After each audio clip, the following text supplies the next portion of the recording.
Hello and welcome to the course Pastoral Ministry. I'm Dr. Mikey Mewborn, and today we're looking at the topic Working with Pastor Search Committees. It's good to be with you. Let's begin our study. I want to share with you some information that we looked at last time, but I think it's also relevant for this class as well. When we're talking about preparing for a pastoral ministry interview or working with a pastor search committee, there's a few things that the pastor or prospective pastor needs to do to prepare himself and his family for this possible new assignment. And I would say, number one, investigate the church and the community. Know as much as you can about the church and the community before you go into that committee meeting. Number two, prepare your family through prayer and open communication. Talk to your family about this possibility, about the area. Get them familiar with it before the interview ever takes place or before the first interview ever takes place. Prepare a list of questions you want to ask the committee. I think this is very important, and I'll share with you some more of those types of questions as we go on through this study today. Be prepared to share your testimony. And then be prepared to share about interests, hobbies, and jobs. And I put in there jobs because your spouse might have a job and the church might need to know about that, whatever they're interested in possibly, or their hobbies and employment, things like that.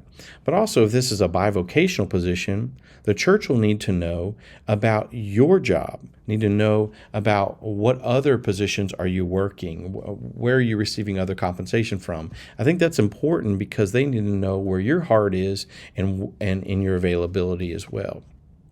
Now, some of the things that will need to be discussed in pastor search team committees is a financial package. And, financial packages come in all shapes and sizes. You got to look at a salary, housing allowance, benefits, business expenses, vacation, conferences, and personal time. Even though we looked at this last time, I want to reiterate that this needs to be talked about pretty early on in the interview process, because if the church cannot afford to hire on a full-time pastor, the pastor needs to know that before you get too far down the road. If the prospective pastor needs to find other work, he'll have to get on that very quickly. And so these are things that need to be discussed early on. Maybe it's the first interview, maybe it's the second interview, whatever it might be. These will be things that need to be discussed quickly. I want to talk to you about this. This slide is going to look at the 8 steps for pastor search committees by Ron Edmondson. And I think that if you look at this, it's very helpful because pastor search teams go through a process to bring a prospective pastor before the church to be voted on. And they have a huge task. Usually, a pastor search team will be voted on, and they'll be chosen by the church. So people will be nominated and then elected into that position, which I think is very, very important.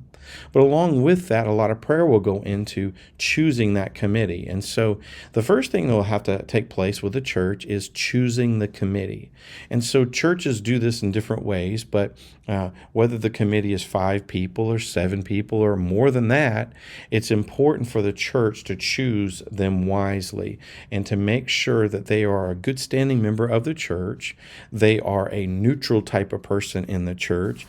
And I think it's also good that they reach across generational boundaries. So maybe you'll have some that are up in age, maybe some that are a lot younger. You might even choose people of different types of occupations. Not everybody needs to be a teacher in the educational realm. Maybe not everybody needs to be a construction worker.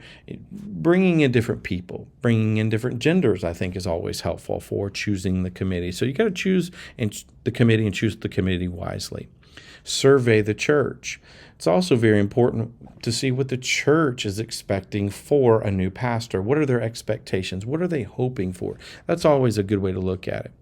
Write out a job profile for the incoming pastor. What is his job going to look like?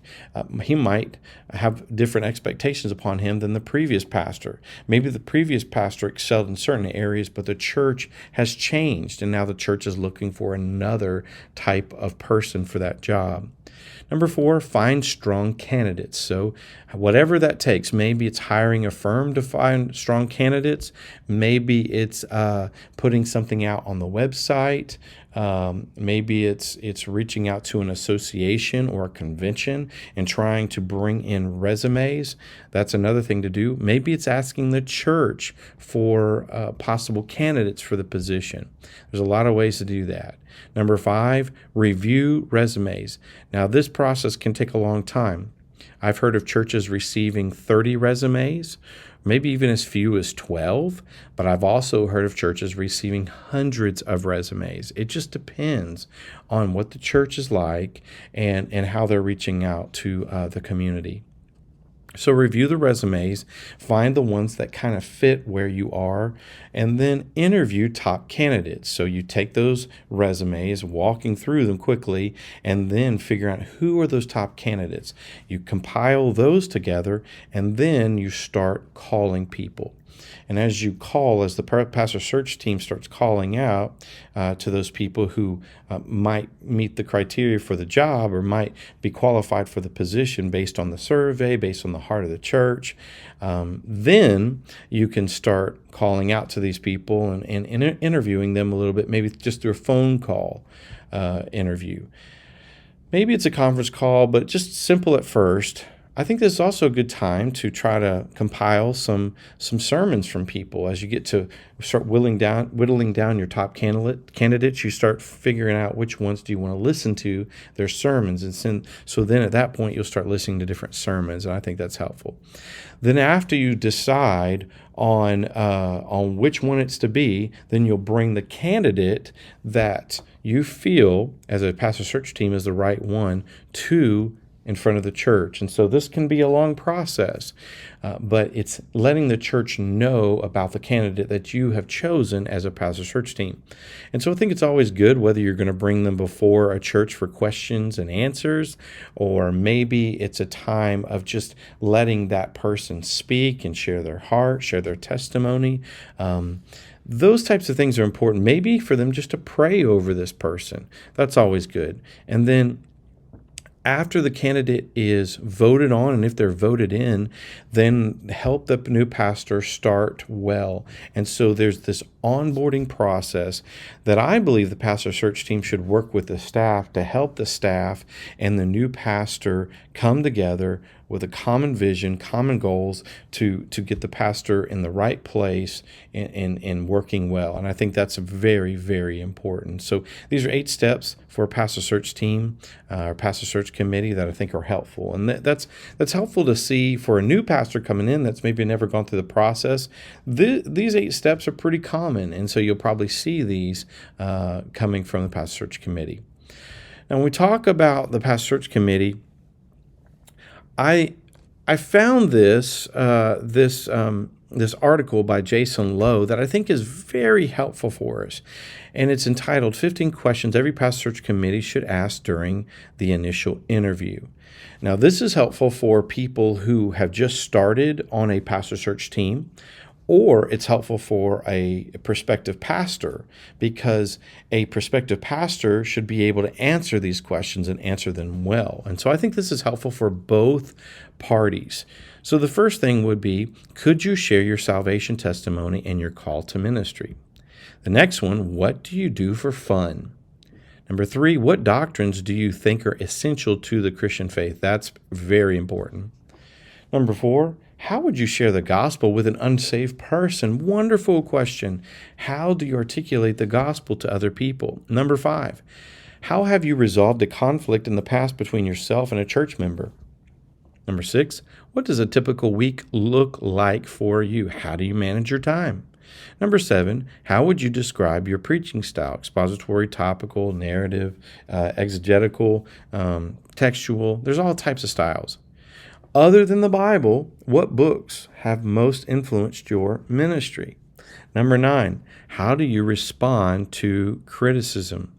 Number 10, how do you believe, or what do you believe are the top 3 responsibilities of a pastor? Great question. It's good to know what the pastor thinks are those responsibilities, and maybe the church has a set of responsibilities that they think are the most important. I think that's great. Number 11, how have you developed team members and volunteers in the past? Number 12, do you have an accountability partner? Number 13, why do you feel God might be calling you to a new ministry assignment? Number 14, how does your family feel about a potential transition? Ooh, good question. And number 15, what intentional steps do you take to maintain personal holiness? All these questions are wonderful. And I believe that I have answered all of these at some point or another in ministry assignments that the Lord has brought into my life, or callings or positions that God's called me to. I think that the different servant roles that I have had or been a part of, I've enjoyed working with pastor search teams because I was ready to answer them. I knew questions like this, and I was ready to work with them on those things. Now, there's also questions that need to be asked to the pastor search team. And so I believe strongly that the prospective pastor or potential pastor should be able to ask a lot of questions to the committee as well. And pastoral candidates should ask for the following. And I think this is I would ask for this on the front end. Try to get some information quickly. Number one, church mission statement. What is their mission statement, their purpose statement? Know what their heart is as a church. Number two, Constitution and bylaws. It'd be nice to have an updated copy of the Constitution and bylaws so that you can work forward with those things. Number three, pastor search team process. What process is the pastor search team working through as they are looking at you as the possible new pastor of the church? What process? Do they have a process? Sometimes this is a hard question to ask because the pastor search team might be new. Everyone might be new at this process, so they may not have a great process in place. And so this might be a difficult question for them to answer, but it's a good one to get them on track. And by the next meeting, if you have a second meeting with them and a second interview with them, they'll be ready with a process. They'll be ready for an answer for that, And then looking at a recent church bulletin or program is probably helpful as well.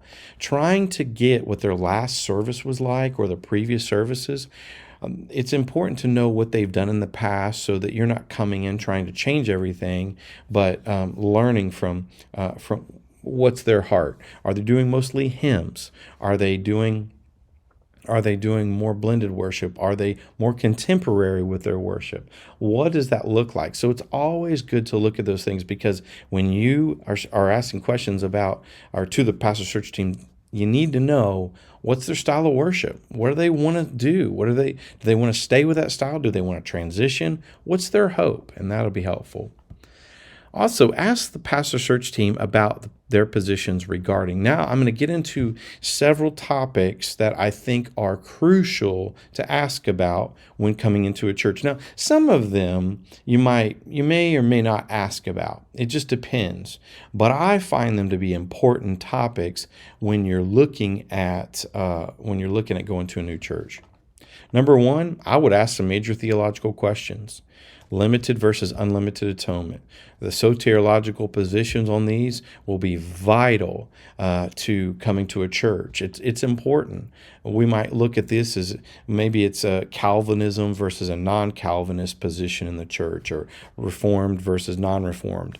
I think that's important, because if you don't answer these questions and you go in maybe blindly, you might preach a theology or a doctrine that they do not appreciate, and that's not who they are as a church. So I think it's important to ask about that.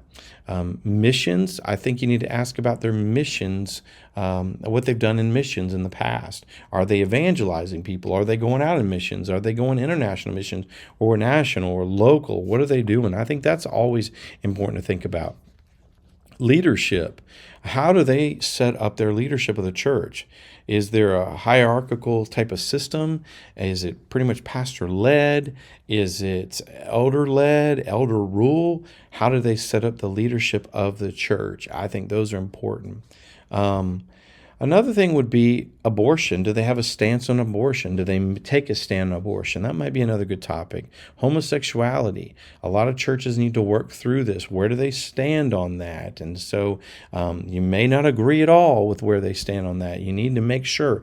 And I would even go further. I would say going into a church, they need to take these stands about homosexuality or abortion. They might need even to put it in their constitution and bylaws, because when it comes to marriages, you need to have those things in your bylaws so that you can go to that if someone comes to the church and says, hey, a couple, a gay couple or homosexual couple comes in, how will you respond if they come in and say, we want to be married here? Do you have a policy or a bylaw in your constitution that will say, no, we can't perform those types of things here, those types of services here or ceremonies?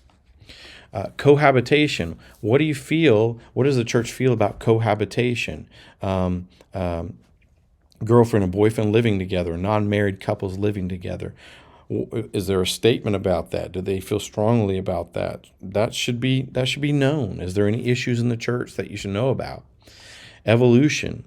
Does the church believe more in a theistic evolutionary type of mindset, or do they believe in more of a six-day creation mindset? It's important to know that.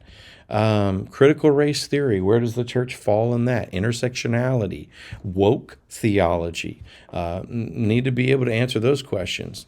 Social drinking is another one. How does the church feel about drinking? Women in ministry, those types of things. There are so many other topics, and we already talked about worship style. All that stuff matters. You need to be ready. You need to be ready to ask questions about these topics, because if you don't ask on the front end, it might be very hard to deal with them later on. There's some specifics that churches have about deacons and about pastors, who can serve and who can't serve. So you might have to work through those processes as well, or those policies. So those are important. And I just want to name a few, or name several actually, questions that you probably should ask a pastor church team about, and where their church stands on these types of things. Now, in this whole process, I want to tell you, it's most important to pray through the process, because you don't want to go anywhere that the Lord's not leading in. R.A. Torrey said this: pray for great things, expect great things, work for great things, but above all, pray. We need to be praying. Is this where God is leading me? And if God is putting up any kind of red flags, closing the door on anything, you need to be willing to walk away, even if it seems like a dream come true, even if it seems like it's the greatest thing ever, it's the right place, it's the right money, it feels good, all that kind of stuff, but God is saying, no, this is not it. Do not go that direction. Then definitely don't go. Personally, I've had many opportunities to go to different ministries, and God would somehow in that process say, no, this is not right. Don't go down this road. And sometimes it would be a great position. Maybe the compensation was incredible, or the salary was incredible. Maybe it was the right location I wanted to be at. Maybe it was kind of one of those wonderful cities, and I wanted to be there in the middle of all of it, a large city with a downtown, a vibrant downtown life, and I want to be part of that. And it's like the Lord would just shut that down and show me that's not where I was supposed to be. So we need to be praying about that. And I would also use this quote by Oswald Chambers: prayer does not fit us for the greater work. Prayer is the greater work. We need to be on our faces with the Lord before we ever accept any assignment that man has called us to, because we first got to know, is God calling us to it? And so I think this is important as we walk through the process with a pastor search committee. Is God leading in this? Is God giving a peace for this? And is this the right door to walk through? And I think if there's any hesitations, you need to make sure you work those out before you continue to take another step. All right? Well, this has been Working with Pastor Search Committees. It's good to be with you today. God bless you, and we'll talk to you soon.